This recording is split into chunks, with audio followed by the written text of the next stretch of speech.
Hello, and welcome to Waywut. My name is Darrell, which, if you're just now coming in on this episode, that's kind of a weird episode to come in on, but whatever. Jump I'm in when here. you can. Yeah. I'm here along with the Manson family's lost foster child, Jason.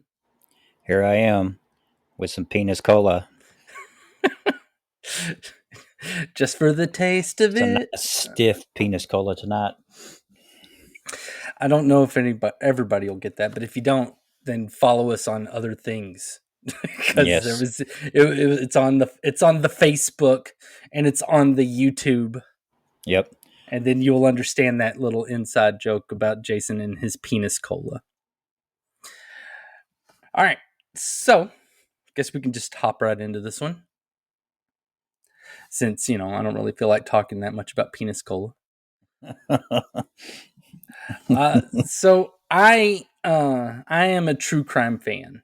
I think pretty much everybody is nowadays, or at least most people.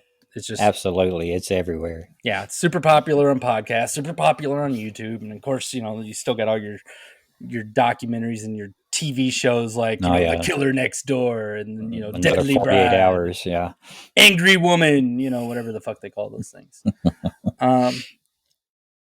And whenever it comes to watching those, there's some parts of it aside from like, hey, I want to make money on like other people's blood and stuff. Not that I'm saying they do that, but kind of are. But we all are. Who cares? So it's more of this whole thing about victim blaming. So I get where victim blaming can be a problem,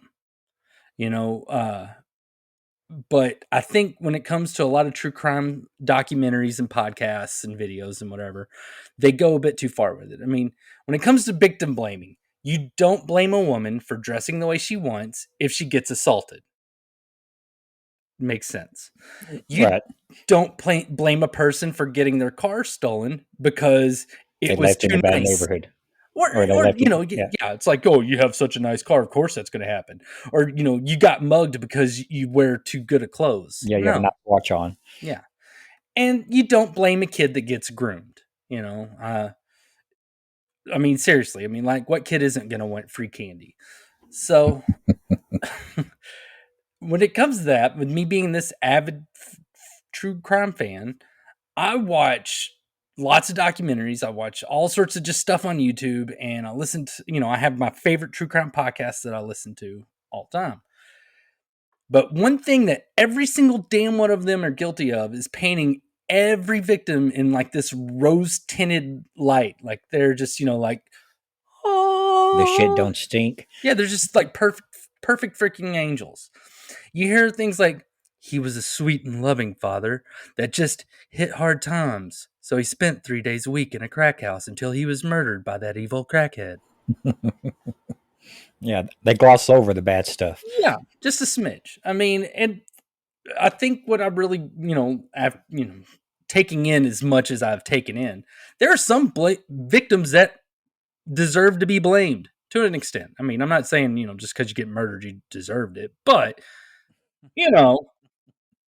it's like if someone's driving, too fast on a road and someone jumps in front of that car, the person that jumped in front of the car is to blame, but also the person that was driving too fast to stop. So, I mean, they both hold a little bit of blame. I mean, I'm sorry, but, if you're, like a gay guy and you keep, hearing about like how gay guys keep going missing in Milwaukee, Wisconsin, and then you just go home with some random weirdo looking blonde dude that has lots of power drills and his house smells like fucking rot. I mean, come on. It probably smells like ass too.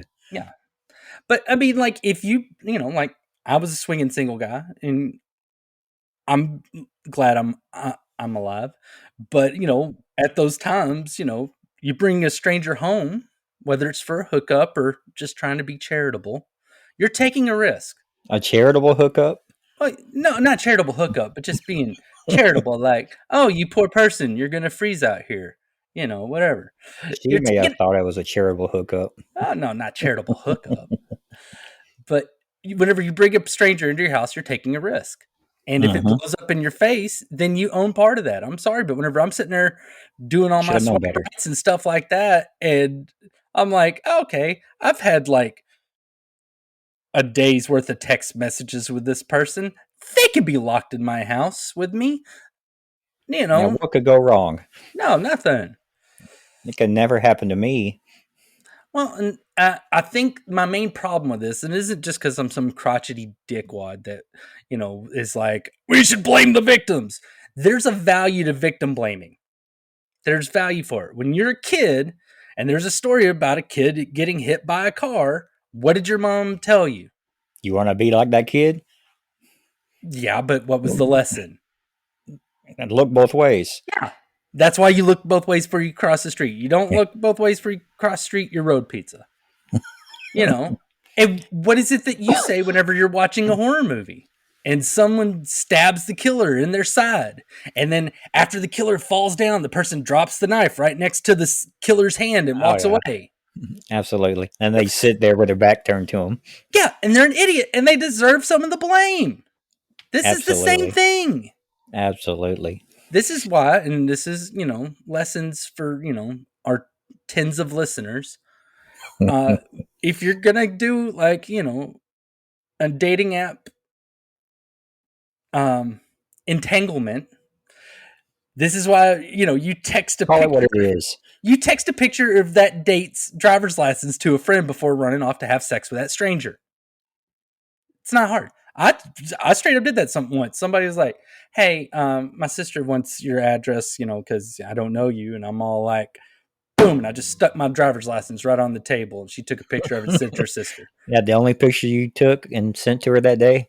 Uh, I sure hope so. I married that woman. Okay, So good.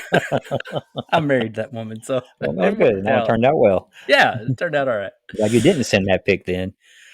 Well, no, when typically, and this is a tangent, but whenever I would send unsolicited dick pics, it was always of like Richard Nixon, or an unsolicited shower picture was a picture of my shower head, or an unsolicited pic was, of course, of a rooster. I didn't Yeah. go around sending pictures of my wing to people. That's just weird. All right. Anyways, back to like, so send a, picture of driver's license of your date to somebody else before you go walking off into their house and accidentally discovering their sex dungeon. Yeah, it's a good idea. This is why you toss a homeless person a couple bucks or a bag of McDonald's and not bring them into your house and make them dinner. That's the charitable thing I was talking about. Mm, People okay. will sit there and be like, "Oh, I feel bad for this person. I'm going to bring them in." The homeless person's like, "Me and Fred like this," Thank you whatever very much. Yeah. yeah. And this is also why you just don't join a cult. I'm sorry if you do any of those things, you do risky behavior, you join a cult, I don't feel bad for you. I don't. Yeah. If, Read a history book. yeah. Watch true crime and actually try to learn from it. I mean, I do believe we should all feel bad for a person getting murdered or assaulted or whatever, but the situation needs to be assessed with honesty. I mean, I get that we want to be nice for the victims' families or Yes. not look like we're just, profit mongering off of horrific acts. But like I said, you kind of are, but it's okay. The audience wants it, so it should be there. Uh, there's more value in creating a stigma for bad choices than trying to make everybody a blameless Peggy Sue that just didn't deserve whatever happened to them. It's more about not wanting to shame the dead, maybe. I I, want I mean, to speak ill of the dead. I think Right? it's more about appearances. They don't want They to. can't take up for themselves now. No, That no, fuck that. I think it is more that they don't want to look like shitty people whenever they're doing the podcast thing or whatever, and they don't want to be like, okay, yeah, that was kind of a dumb move. Going back to that guy that broke both of your arms and then stabbed your kid in the asshole with a butcher knife. Yes, that person's an idiot and deserved whatever happened to him. And they're just, they don't want to say that because, then you're an asshole. But at the same time, everybody's parents are assholes too and try to guide them on the right path. And people should not want to be labeled as an idiot that got killed because they decided to meet their former prison pen pal in the middle of the woods for a hike. Yeah. Yeah. Please meet me in the middle of the forest off of the dirt path. Signed, your friend T-Bone. Don't tell anybody. It's a secret hike in my secret hiking place. Just stand in the hole that's already there. Yeah. But if you do anything that's stupid, like you meet up with T-Bone in the middle of the freaking woods and hang out in the pre-dug grave, you do deserve what you get. And Yeah. you deserve that horrible label. I mean, it's just of being the moron that got killed. So, so it felt really good to kind of get that out because I always yell at my TV like old guys yell at football games like, "God, what are you doing?" I do the same thing when I'm watching true crime. "Oh, you idiot! Why would you? Oh my god!" That's not how you dispose of a body. What are you doing? Well, no, it's not that. It's usually like the idiot that gets killed. It's like the one's like, well, she'd had a troubled life, but she loved her kids that were taken away from her because she couldn't give up heroin, and all that. I'm like, oh my god, of course she died. Yeah. All right. Well, all right. Enough of that. I'm an asshole. I know. It's okay. Yeah. Uh, I'm asshole too. yeah. So We're all today, assholes on this ship. couple of assholes. Yep. So today, I'll be telling you about a pretty terrible person that's named Charles Albright. Charles Albright. Yep. This one is local for us because he, spoilers, was a serial killer in Dallas. A serial killer. SERIA. Oh, okay. Sorry. You're taking notes. Write down the name. Uh-huh. A serial killer in Dallas. Yes. Got it. Yes, Local for Charles us. Albright. All right. Well, we'll start with the beginning because that's always the fun part. Every time there's a true crime thing, they're always like, Charles Albright was born in Amarillo, Texas in 1933. I'm not doing that voice in the entire time. Every good story should start at the beginning. Well, yeah, of course. All right, but he was a Texan. He was born in Amarillo in 1933. His birth mother, according to his adopted mother, all right, so this is already red flags. Yeah, according to because of the way I phrased it, according to his adopted mother, was a 16-year-old law student. Which ding, ding, ding. What? A 16-year-old law student that secretly married a guy and got knocked up. Because God knows when you get married, the first thing you would do is like give your kids up for adoption. So makes sense. If you can't tell by what I'm saying, his adopted mother was lying. What we do know about the birth mother is eventually she was a nurse, and that's about all I could find out about her. So the reason I'm pointing it out is that she wasn't like some crazy psychopath. So we can't sit there and say, well, it's genetics, because I really don't think that was the case on this one. Did you say why she was giving it up? Because she got married, and that's what she was giving up? According to according to the adopted mother, it was because the 16-year-old law student secretly got married without her parents knowing, and then got pregnant, and then didn't want anybody finding out, which is bullshit. It's bullshit. It's not true at all.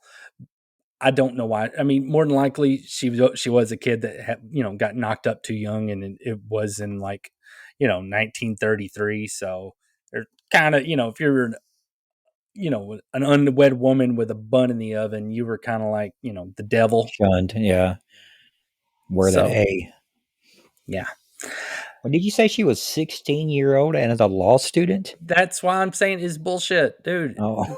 I don't know how many ways I got to tell you that that's kind of glossed over mom was fact lying. Yeah, no, his adopted mom was a liar. Okay. That's the important thing to pick up here. She was a liar. Liar. And her name was Dell. Charles was adopted by Dell and Fred Albright.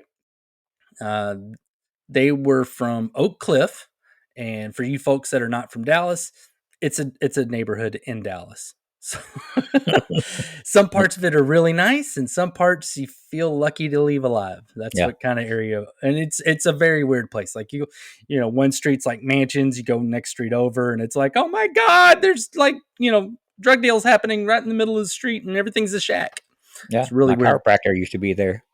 Ew. Well, not in that part. In the good part. Here's in the good part. He was in the good part.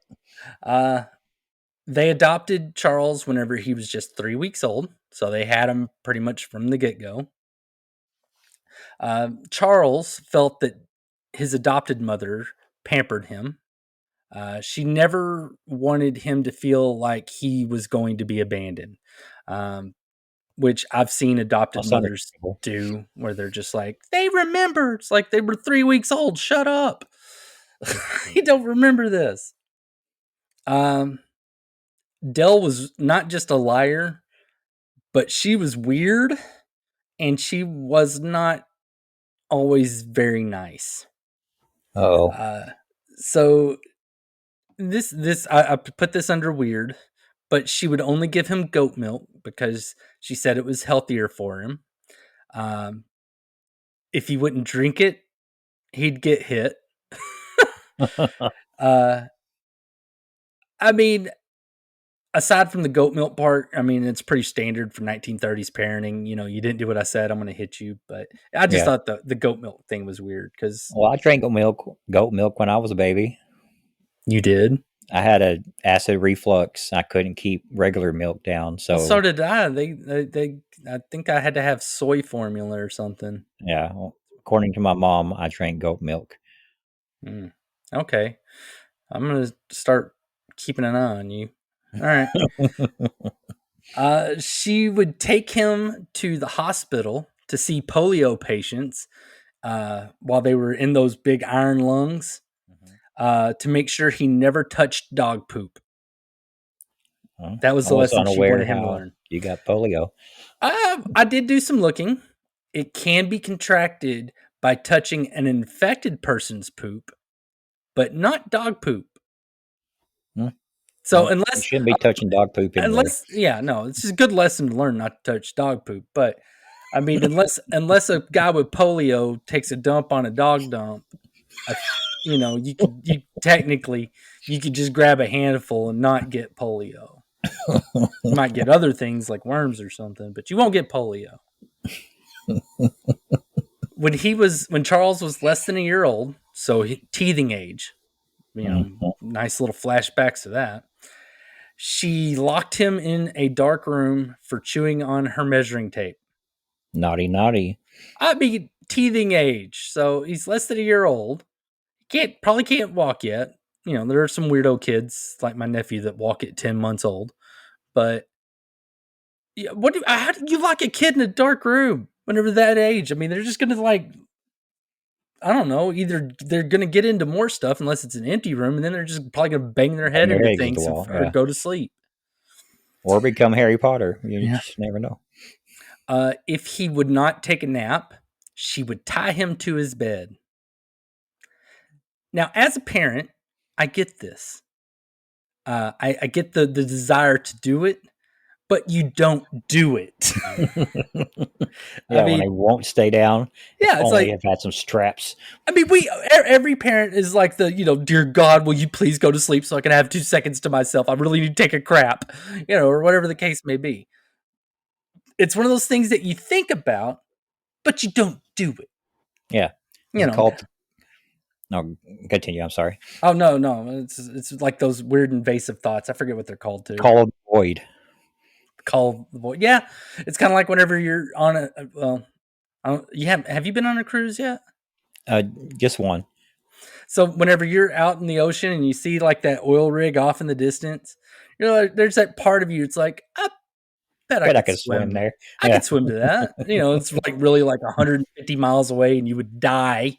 But it's like, the call of the void. Yeah, that's actually a precursor to another topic. Oh, ooh. Oh, Teasers. Yep. All right. Well, Dell, the adopted mama, did not mellow out whenever he hit his teens, because what parent ever does? Um, she would always chaperone his dates Weird. to ensure that he didn't try anything. Even weirder. She would lecture him about not being what she called greedy with sex. You say greedy? Greedy with sex. Like he She was would horny? she would complain to her son that whenever his adopted father, Fred, would see her in her underwear, he would try to grab her. Oh, no. She did not want him being that kind of man. How dare him? First of all, who was the one that was actually being greedy with sex here? All right. If you know, greed is whenever you hold on to something and you don't let it go. Yep. So, bitch, you're the greedy one. Yeah, Sound she's like sound hoarding like, that sound pee. like Fred was more of the giving type, bitch. Second, at this point, they'd already been married for over a decade. And that means he was still attracted to her. That she didn't appreciate the fact that her middle-aged ass was still getting groped by her husband. Yeah. You How dare her? unappreciative cow. Absolutely. I'm not a Dell fan. I mean, No. not Adele, but you know, this Dell Albright. I'm not a fan of this woman. I hate her. No. Sorry, I don't mean to She go off gets on no G. tangents. She Bitch. gets no G. No, she bad. Dell, and I'm going to spend a lot of time on his mom because this dude obviously has mommy issues. A Dell lot of was serial also, killers do. yeah. Dell was also very passionate about Charles' success. He had to practice the piano 30 minutes every morning before his school bus arrived. So, Okay. you know, he didn't get to sit around, watch cartoons, and eat cereal. Not terrible. Yeah. She taught him at home when he was out of school, you know, so like, oh, yay, school's done. And she's like, nope, that's not enough school. So she would teach him more. And so much, in fact, that he skipped 2 grades in elementary school. No. Yeah. Okay. He got ahead. So I don't know if Dell was like the, you know, the stereotypical Asian parent, but you know, So, she give them a run for their money. yeah. Maybe a little overbearing, but still the kid succeeded on that one. Okay, well now we're gonna go for the cherry on top of the how to raise a psycho Sunday. All right. All When right. Charles was 11, she enrolled Charles in a taxidermy course. All right. Just what every 11-year-old wants to do. Yeah.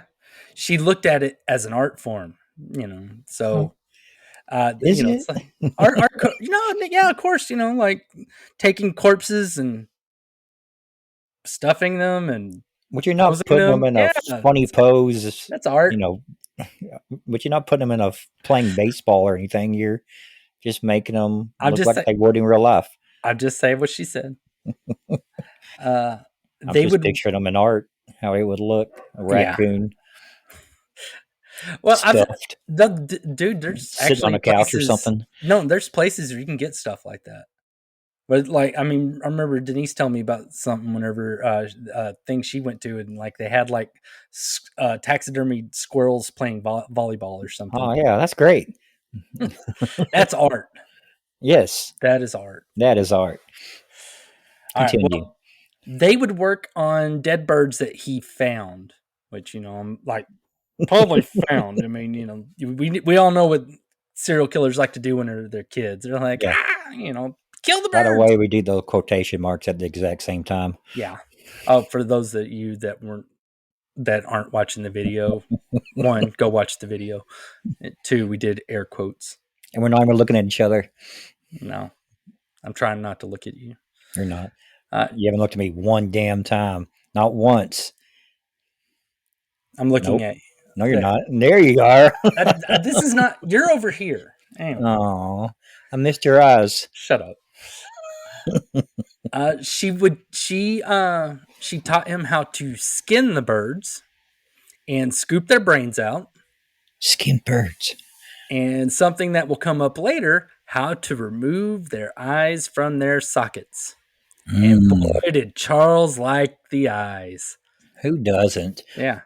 When they would go to a taxidermy shop, which I can see why that's a thing, but I'm still kind of surprised that that's an actual thing. Like it has its own entire shop. Um, Can you Either imagine the way, smell of that place? Holy crap! well, no, this is more like the materials. I've been to plenty of taxidermy places where they will taxidermy something for you, but I've never been to like where you get taxidermy supplies, that's where I'm going with this, Oh, because okay. when they would get there, he would stare at all the fake eyes and wanted to collect them the way that like other kids collected marbles or baseball cards. Naturally. Yeah. But of course, Dell, who, can't stand it when anybody has any fun because just a horrible, rotten bitch, would not get him any eyes because they were too expensive. So they would stuff and mount all these lifelike birds, but give them all buttons for eyes.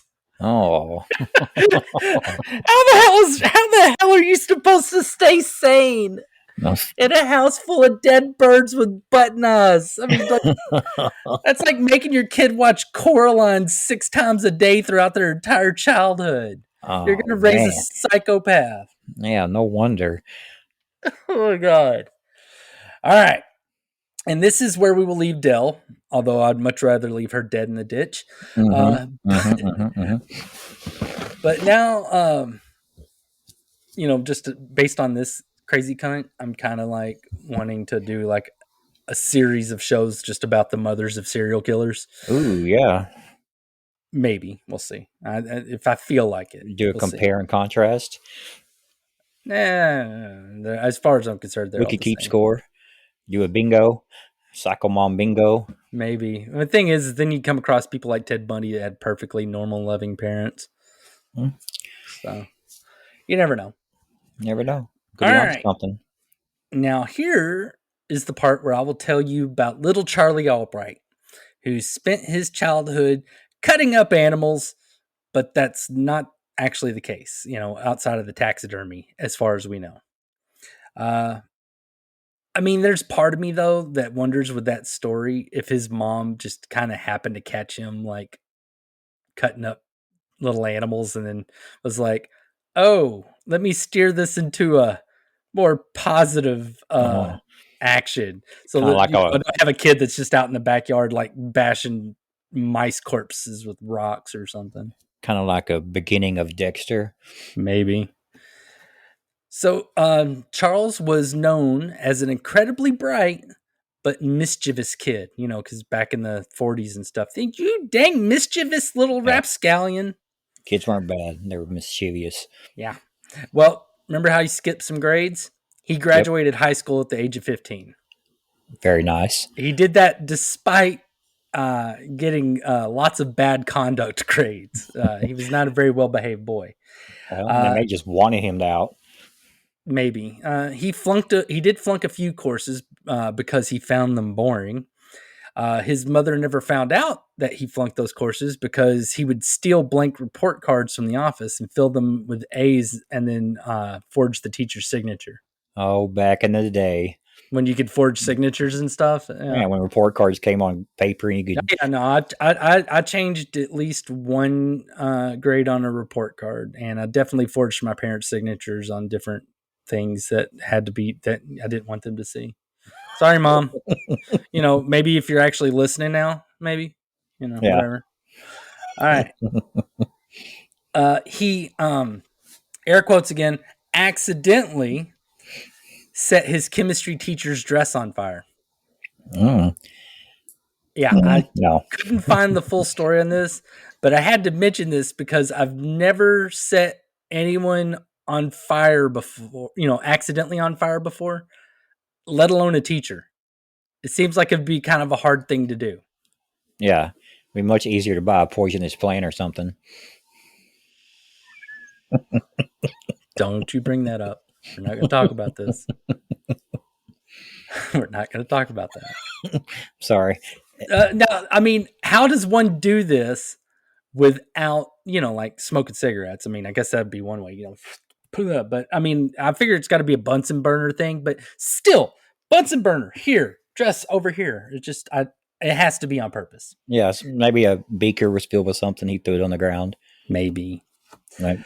At 13 years old, he was convicted of aggravated assault. Such a mischievous boy. Oh, naughty, naughty. Yeah. His explanation for it was he did it to show off to the older kids. Boys will be boys. Yeah, it's like, look, guys, I can kick somebody's head in. It's not hard. Um, once he got to college, he went to the North Texas State College in Denton, Texas, which is now UNT. Mm-hmm. Uh, Go he mean got, green. yeah, he got busted his freshman year for being part of a student burglary ring. So mischievous. The ring was accused of breaking into 3 stores and stealing hundreds of dollars in merchandise. And this is like, the 1950s, hundreds of dollars. Okay, so that's quite a bit. Yeah, Quite a that's bit like of blue jeans that's like and a t-shirts. gazillion dollars in today's money. Like you back then, you could buy like gum for like a penny, and now you got to take out a mortgage just to get a pack of like juicy fruit. So Yeah. Charles claimed to only be storing some of the items for the burglary ring, but the law wasn't buying it. I mean, he tried to do the whole like, that's not my weed, it's my friend's. I was holding it for my friend. And they never buy that. Oh no. No, Not when you're smoking it. no. Now, Dell, in perfectly Dell fashion, I mean, I guess Dell was like the Karen of the 50s. She busted her ass trying to save his ass. She tried to act as his lawyer. Okay. She went to the store owners offering to reimburse them for the stolen items. Oh, I'm sure she did. Yeah. And she even asked to take his place in prison. Oh. Yeah. Okay. Yeah, she did not succeed at any of that. He spent a year in prison. No. Uh, She may have but yeah, succeeded in one thing in there. She may have finally got that. I Never don't know. mind. I mean, he got popped for aggravated assault 13. I have a feeling he could probably, take care of himself. Uh, he, but yeah, that is like definitely that, overbearing mother. Because like I like if I ever did anything wrong, like say I decide that I'm gonna go out and start like murdering rude minimum wage workers that I seemingly keep coming across lately, where they're all just like being as rude to me as possible, and I'm just like, what? Say I decided to go on some sort of spree and take care of that problem. Okay. Uh, my parents would be like, nope, yeah, lock him up. Lock him up. He obviously he needs to learn. Lock him up. Uh-huh. My mom would not be like, let me serve his prison sentence. No. Take me instead. Yeah. He didn't mean to. Yeah. No, they'd He's probably just test. mischievous. If I'm not careful, my dad might testify against me just for just for fun. Like on what's a Billy Adam Sandler movie, Big Daddy. His Oh, dad shows up to testify against him. yeah. I mean, my dad, he'd probably be like, well, if you wasn't so stupid to get caught, I wouldn't be up here. This is Well, what you you should made have me done. have to come up here on the week whenever I could be at home, go play poker. No, instead I got to come here to this court, throw the book at him. Can I leave now? Yeah. Could you just say he's guilty and we can get the hell out of here? All right. After he turned 18, so this was all before he was 18. Man, what a life. Yeah, so he turns 18, he gets out of prison, and he's able to enroll at Arkansas State Teachers College, which is currently the University of Central Arkansas. I don't know what their mascot is or anything, or even where it's at. It's Arkansas. Who cares? It is said that his classmates remember him for doing a bit of a crazy prank while in college in Arkansas. Okay. After his friend split up with his girlfriend, so you got your bro and his girlfriend break up. Oh yeah, gotta get her back. Yeah, Charles cut out pictures of her eyes and copied them and plastered them everywhere It was all over their dorm room, on the walls, the ceiling, and in the men's room. Copied her eyes or copied the pictures of her Pictures eyes? of her eyes, and then he copied them, made a bunch of copies of pictures of her eyes, and then put them all over the place. Oh. Yeah, I mean, that's kind of a weird prank. I mean, Mhm. I get taking the piss out of your friends and stuff, but that one's kind of weird. It's like I don't get it. That's a Yeah, lot of work for that I don't think prank. anybody else really got it either. They're kind of like, oh yeah, that's different. Um, You really um, got her. yeah. He seemed to be doing well at this school as he worked on his pre-med courses until he got kicked out for stealing school property. Keep coming across a bit of a pattern here. He likes to Yeah. steal. When is he graduating from mischievous to criminal? I mean, technically, he already did. He's already been in prison now at this point.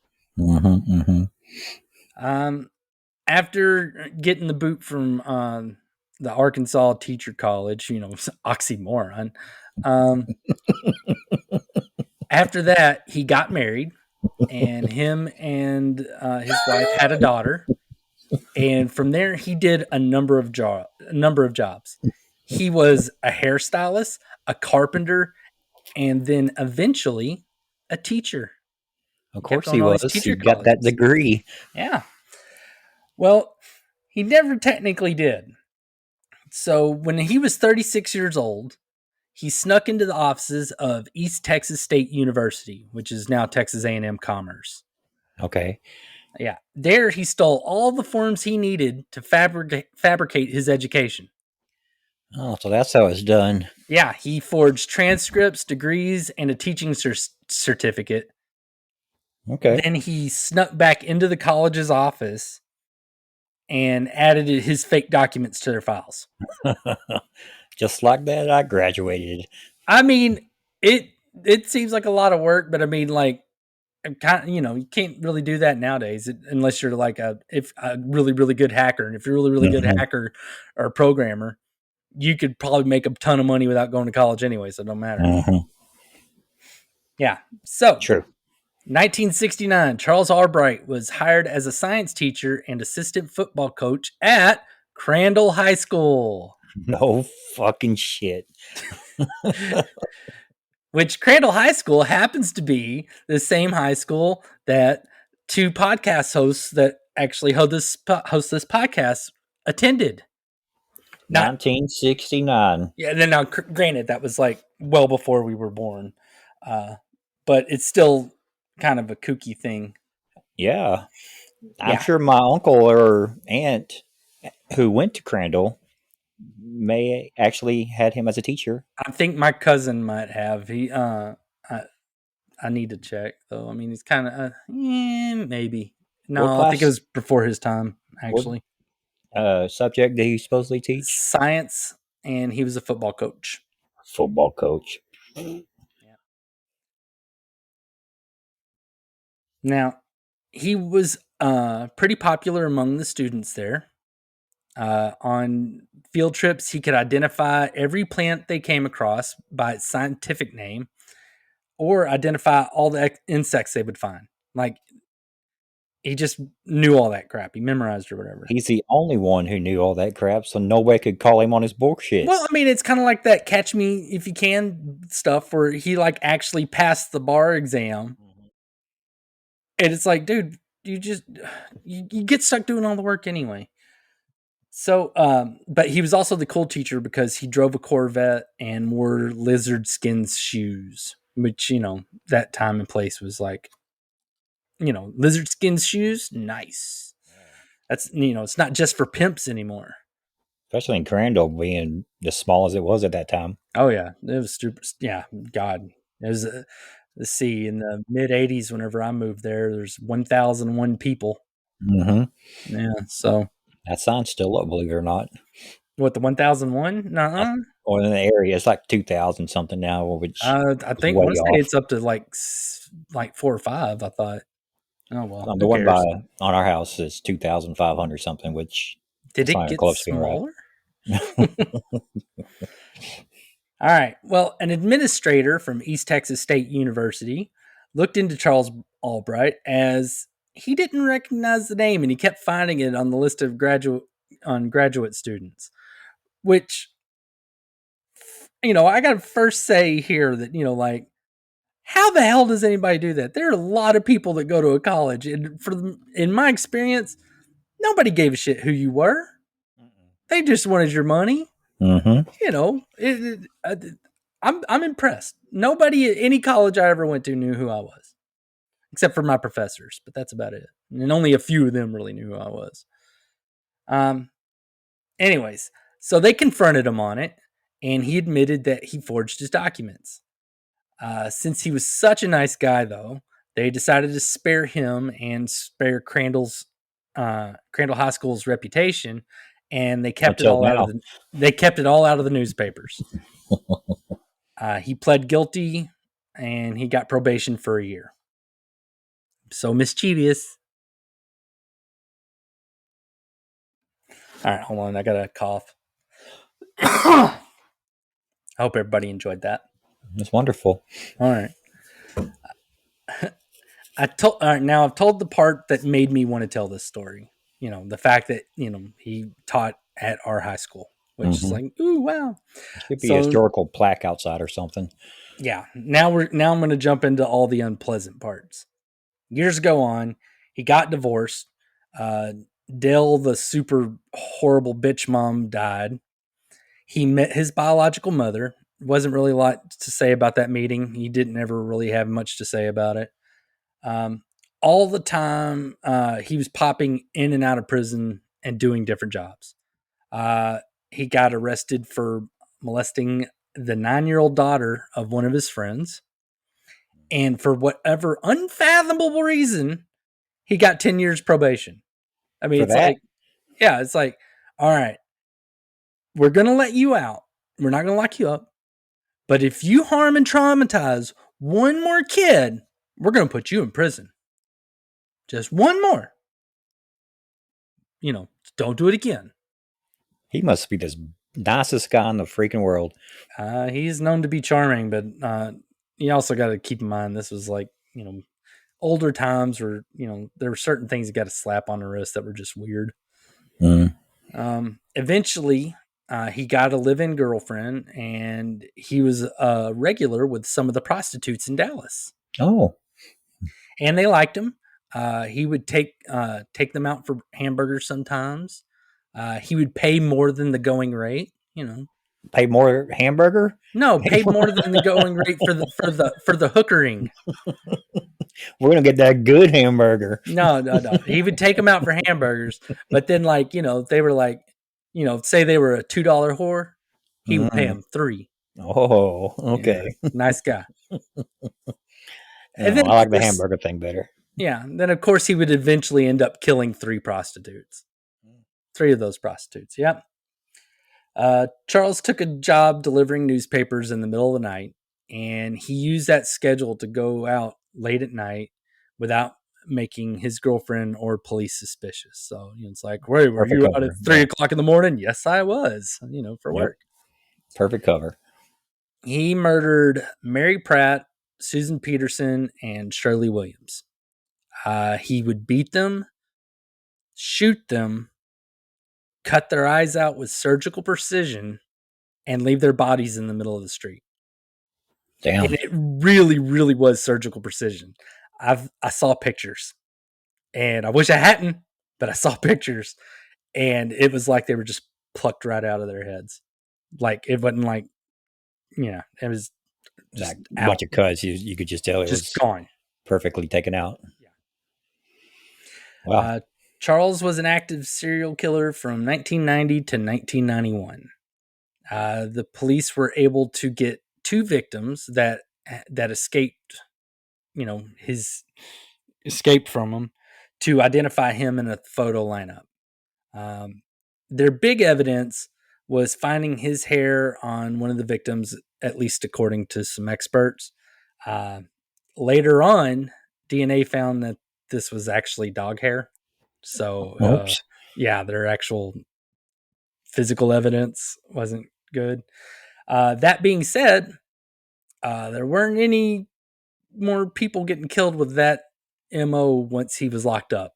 So, I mean, Yeah. I think it's one of those deals. Like, there's some true crime documentaries you'll watch where you're like, they know that this person did it. They absolutely know this person did it, and they can't get them on anything. Well, this was back in Dallas's heyday where they were like, uh, whenever that DA kept throwing people in prison for stuff they didn't do. Mhm. Apparently, he got this guy. He actually probably did it. So, it was one of those things where it actually kind of worked out a smidge. Yeah. Hit and miss. Now, what they never found were the missing eyeballs. Oh, Yeah, that's what's going to nobody ask about that. nobody has any idea what he He did ate with them. those. He freaking ate them. What if he used them as suppositories? He could have. I don't know. I don't know. I kind of wonder if there's like some sort of like deer head that has like just like abnormally human eyes that are in there or something. I don't know. Got green eyes, got contacts in. Something. Charles was sentenced to life imprisonment and a psychiatric unit in Lubbock, Texas. So they were like, "Fool, you crazy." Yeah. So they locked him up there. He proclaimed his innocence until he died at the age of 87. Died in So, prison. yep. Uh, I know that he was kind of like into artwork and stuff like that. I think I've heard that he like painting pictures of eyes too. I didn't find any of that, but I've heard it. Do you ever say what his fascination is with the eyes? No, because most of the time he's just sitting there saying it, like I didn't do it. I mean, I'm Well, okay. pretty sure that he did it, but he's like, I didn't do it. But I Any mean, theories on why he was fascinated with eyes? because he's a fucking weirdo. Okay, good theory. Good theory. I mean, that's the main thing I came up with. I mean, I think it's Okay, well, since you're a pod or a true crime guy, has there been another serial killer who was obsessed with eyes? not that I'm aware of. Okay, Not that would pluck them out with surgical precision on every one of his victims. maybe I put him in a mean, martini or something. I don't know. it's kind of weird because I imagine he beat him to subdue him. I don't think he was really getting off on the beating part. I think he would beat them to get them to not move, shoot them, because typically whenever you'd shoot them, he would shoot them in the head, and Back then of the he'd head. yeah. Well, I don't know if it's don't think it was the back of the head. I'm pretty sure he shot him in the back of the head. He'd shoot them, and then he'd pluck their eyes out.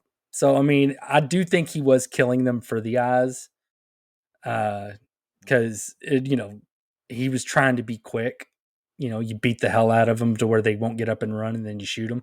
Oh, yeah, At no least that was torture what he was involved. trying to do. He beat the shit out of a couple other girls, and they just ran the hell off. They were like, "Bitch, I'm tougher than them," But yeah, Oh, well, that all right. was very interesting. Well, it's going to do it for Charles Albright. Now, keep in mind, I am not a true crime podcaster. I only talk about what I found interesting in any of that. And it was mainly his jacked up childhood and the fact that he taught at our high school.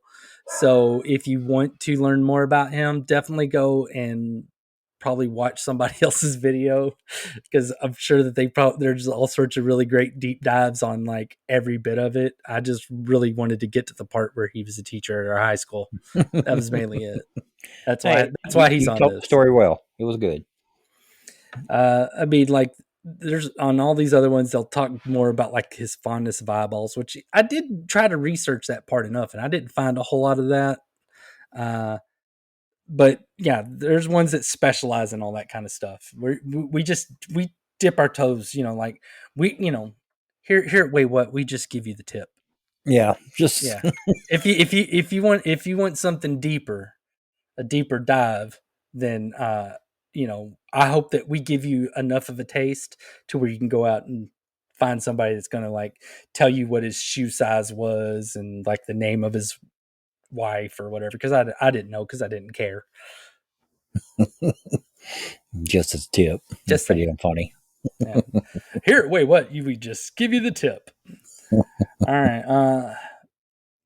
Well, all I can recommend for everybody is keep an eye on any science teachers and join us next week whenever Jason will tell us about some stuff that'll make us say, "Wait, what?"